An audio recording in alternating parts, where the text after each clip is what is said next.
Welcome to Voodoo Whiskey Gaming, and this is my late review of MLB The Show 16. I'm just fucking around. It's Manhunt, a PS2 game on the PS4. Why? Because I'm not a baseball fan. I'm a bigger fan of stealth action games. So to start off, you play as James Earl Cash.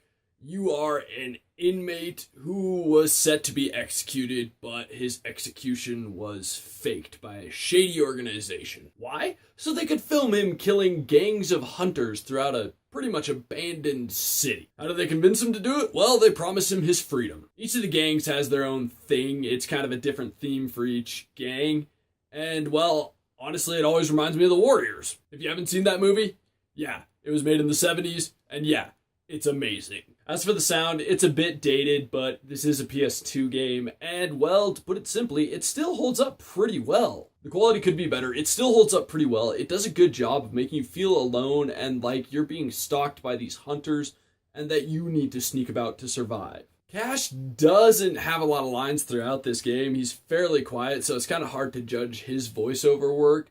The gangs, I think, are pretty good. The actors do a good job of portraying these guys as unhinged or just saying things that really fit the theme of each gang. But the VO work that really stands out in this game is Brian Cox as Starkweather. I mean, he's in your ear the entire time. He's talking to James Earl Cash throughout the game, and he just really sells it. I honestly think without him, this game probably wouldn't have worked as well as it did. Now the game mechanics, like I said, it's a stealth action game. You really do need to sneak about in this game.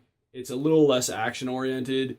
If you try to go head on against your enemies, you will probably end up dead. Your goal is to sneak about and kill the hunters with stealth executions. You find a variety of weapons throughout the game, and each has 3 executions attached to it, all of which are based on how long you hold down the execution button.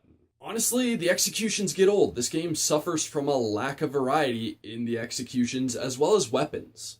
And I think this is kind of a weird thing because there's 2 separate buttons to perform executions, but each button performs the same executions. I think each button should have had its own set of executions, therefore you get a total of 6 executions per weapon. Just to mix it up, because each execution is its own little cutscene, and, well, you can only watch the same one over and over so many times before it gets dull. Now, the controls for this game, well, they don't really hold up compared to modern controls. This is a PS2 game, and it shares the controls from its original form, and, well, that's kind of the weakness in this game. They are by no means terrible. They work for what you're doing. There's just some added things that I would like to see, and you do see in newer games that you don't see in this game. The free aiming is probably the worst part. It just needs more refinement. We're used to much crisper, cleaner controls for aiming, and this game just didn't have that.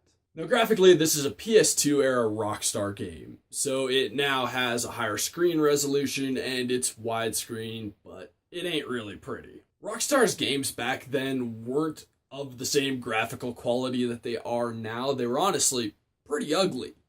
They were fairly low quality back then. Now with this game, they did do a kind of cool thing. Like I mentioned, the cutscenes for the executions, they gave it this kind of grainy old VHS feel, which I think really fits the game. It really helps you feel like your character is in this crappy situation where he's being forced to make snuff films for some creepy ass dude. Now when this game came out, it was surrounded by a bunch of controversy because of the blood and gore that was in it, and you were going around executing these people.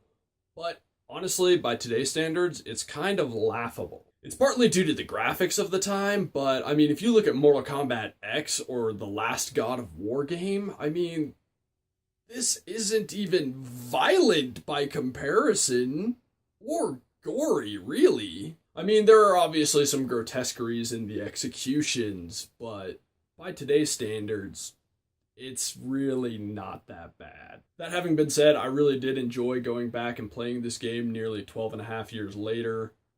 And I gotta say, if you're okay with playing a game that feels a bit dated and is fairly cheap, it's worth playing. So in the comments below, why don't you tell me what you think the most violent video game out there is? Thanks for watching, and if you enjoyed the video, please hit that like button. And if you like what I'm doing in general, share, subscribe. Have a good one.